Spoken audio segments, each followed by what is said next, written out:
Okay, this video is on the E36 97 I have, and this is on the coolant pipe change. So the coolant pipe, there's one down in there, you can just see it. That's the side one, and this is the front one. See this hose there, that plastic, that's the front one.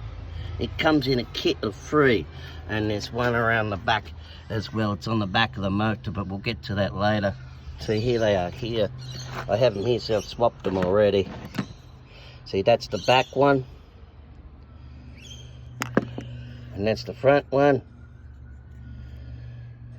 and that's the long side one. Just it blew off.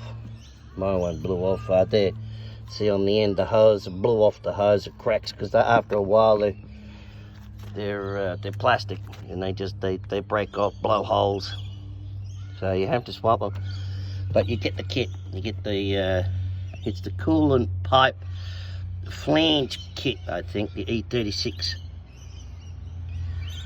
And alright, now this is how you get it off.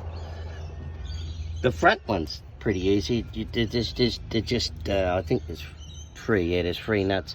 He's pretty easy. Now the side one, because you've got this manifold, and you've got the big manifold on top, it's pretty difficult. But if you have the right tools, you can get in there. You have to take off this is your filter, the engine filter, air filter, that's your engine air filter. You have to take that off. And then you have to take your alternator off. You have to take it out. Take your alternator fully out to give you some room in there. Don't forget to take the positive battery line off your battery. Take the red positive line off your battery before you disconnect your alternator. And then you got room to get your hands in there. Okay, you can get underneath the manifold. But I've already done the job, so I'm just giving you a rundown how to do it. Okay. Now I did manage to get in there on that side one with the big ratchet and the extension, but it was quite difficult. It wasn't easy because I didn't have the right ones at first. But the front one, see, the smaller ratchet. Now, so I used the longer one for the front one. And I think I used the longer one because there is a bolt down there on the front one. I used the longer one down on the front one too. But there's one at the back. There's a bolt at the back that it's very hard to get to. But see, because the long one, the long extension is too long, it hits the manifold. The handle, your ratchet handle, hits the manifold. So, but because I couldn't drive the car to go to the shop, so you can buy a medium one. So you have the small, large. I don't have the medium. That's what happened. So if you can go to the shop and buy the medium sized one, you'll be able to get the back one easily with the smaller ratchet. But I did get the back one with the bigger ratchet. But it was a bit tough. You have to move the wires. You have to move the wires out of the way to get to it. It was a bit tough. So if you can get the medium extension for the smaller ratchet, you're in business. All right. Now to get to the back one. The back one's at the back of the motor. It's right at the back down there. Right, you have to get this off. This is a big cover. This is your cabin filter intake for your fan. The fan inside your car in the cabin. Now you have to take this grill off, this top grill, and there's 2 screws, one there, one there. And there's a plastic cover in there underneath this grill, you'll see it, with the 2 screws. And then that plastic cover comes out. And then you have this hard thing there. Now see these screws, there's one there, and there's one underneath. Now you might see this rail down here where my finger is. There's a rail that it's this hard thing, this hard plastic thing slides into this rail. Now, it's a bit stubborn at first to get it out. You have to wiggle it because there's a bit of dirt behind there from your intake. See, this is your fan intake for the inside the car, and it does get dirt down there. And if you don't clean this thing at the back from time to time, because you don't know, there's all dirt down there sticking this thing. It's all stuck there. So you have to really wiggle it out. It takes a while, and then once you get it out, you clean it up, clean up all the dirt and all that. You'll know what I mean. And there's a couple of zip ties. You have to get these zip ties off too. You have to cut them off for this wiring. You have to pull this wiring out of the way to get to the back one. You'll see it, but you have to take that long thing off. See it up the back there? That long thing up the back. That whole long thing up the back has to come off. And there's more screws on that side. So there's another screw up the top there, and I think the screws down the bottom. You'll see them. But that whole thing comes off. Not this thing though. This thing don't. What you do, I got a strap. And what you have to do is tie the strap onto it and then strap it back to the manifold or something. I think that's what I did. I strapped it back to the front of the car or somewhere. I can't remember.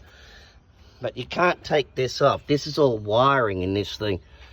This plastic thing, but there is enough room, like I'm saying, if you put a strap on it and pull it back to the front of the car, there's enough room to get your hands in there to do it. And see, that's the back one. And that's the back one's pretty good. It's pretty easy to get, and there's 2 bolts on it. It goes on the back of the motor like that.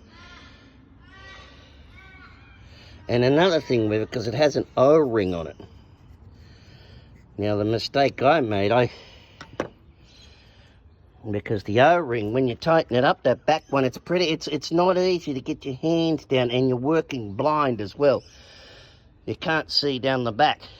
You have to put it on, and then feel with your fingers and then screw the bolts in, and be careful you don't cross-thread them.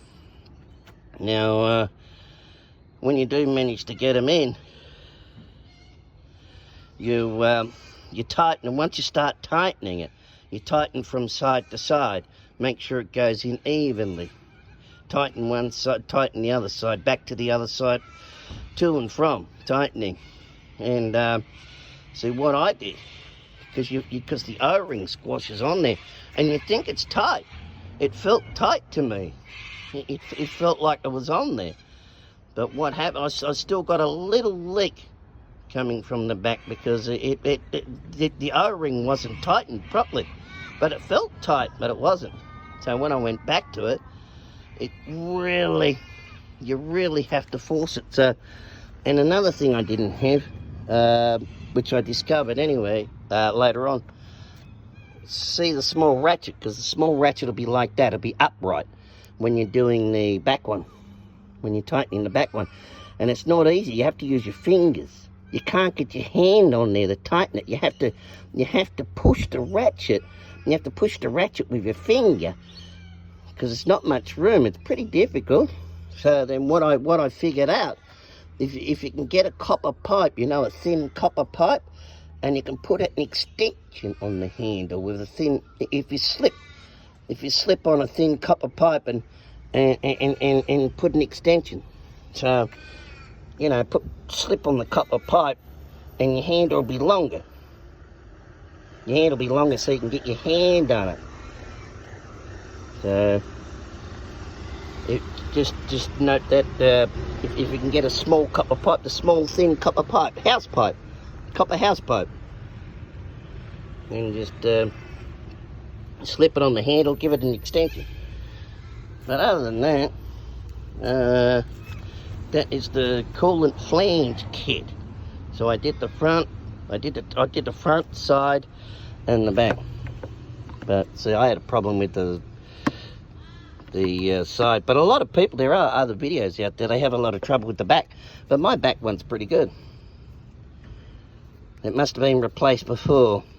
but they must have done the kit, see. Now when one of these blow, you have to do the whole kit, because if one blows, the others are not far behind it. Okay, so you have to change the whole kit, so then they're all even. They're all brand new.